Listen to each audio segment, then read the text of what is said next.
And just a short like thing on being alone. It's not that long ago. It's like 1.5 years, or maybe just 1 year ago, maybe two, uh, somewhere around there.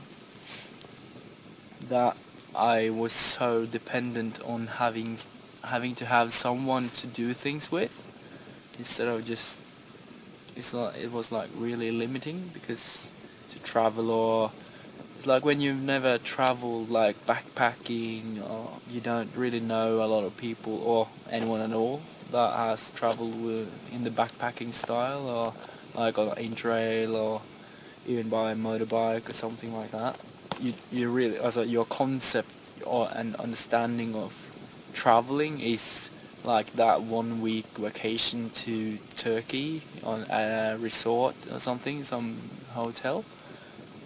Then when you're in that mindset, or like when that's your world of traveling, it's you're also kind of dependent on having to travel with someone, or even, and that extends to other other areas of your life, like just going for a coffee in the city, in Trondheim, or in whatever city you're in, or going for a hike, or doing things like that. Though I've done some hiking on my own, like here in my home place, but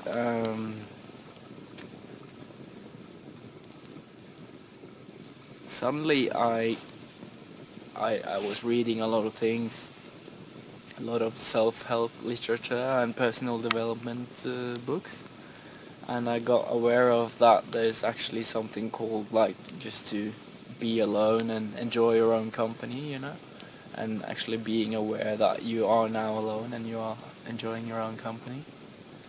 And that was something new to me, because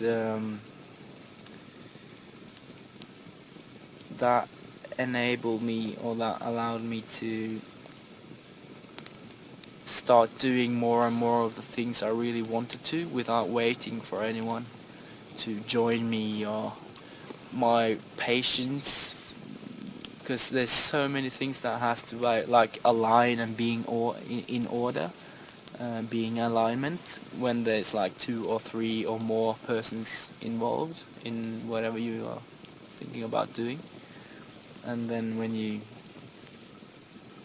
just like you completely disregard anyone else and just think about what do you actually want to do this time, then you can suddenly just go and do it. And it will be scary even doing it alone, and you think you're a freak because I'm doing this alone. Even I've even gone to the movies alone, and I really like it, to be quite honest. It's totally different experience, and also this social get-togethers where you're going to a movie, or you are being at someone's home watching a movie, or but especially the cinema. Like you sit there for 2.5 hours and you are supposedly social. You might as well go alone, because you're never going to say more than, or maybe except for the enthusiasts, but you're not really going to discuss that movie that much after you've seen it, and then you go home and that's it. So you might as well go and see it yourself, and it's going to expand your comfort zone really a lot. And once you start doing those small things, and especially traveling by yourself,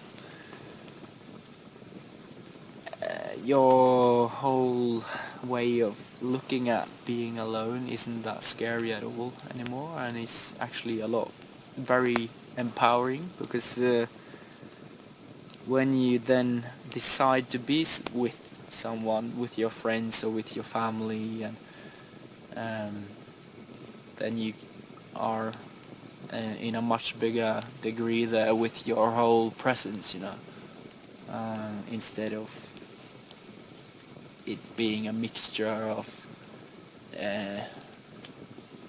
not daring to be somewhere, or yeah, you like feel obligated to be with your friends or with your family, because you would be a strange person if you started being more on your own or doing more things on your own. You'd be a loner or something, right?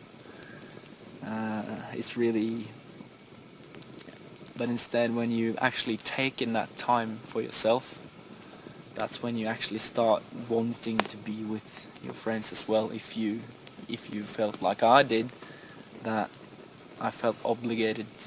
A lot of the times I felt obligated to be there with my friends, because otherwise I was going to miss out on something, you know. And also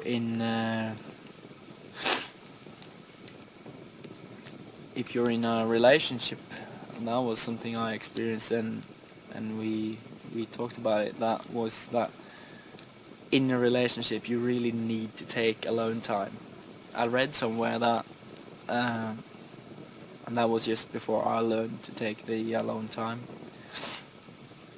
that either you give your partner, or your partner gives you your space and alone time to be alone and just by themselves, or something like that, or you are going to take it. Sooner or later you are going to take that alone time, because you can't go any further like the way it's been. So, and when you have when it's starting to get more balanced, when you're starting to get a healthy balance of being alone and being with other people, I think it really enhances each of the two kinds of experiences, just like this. There's no place in the world I'd rather be than right here, right now. And when I get to see my friends again, or my family again, then there's no other place than right there. Right then I would rather be as well, for as long as that lasts, you know. So that was just my evening woods rant about being alone and taking your time alone, because it's really healthy, and I would really recommend that feeling of being completely alone in the woods, having a fire for yourself and talking to a camera. It's really good. Alright, that's it.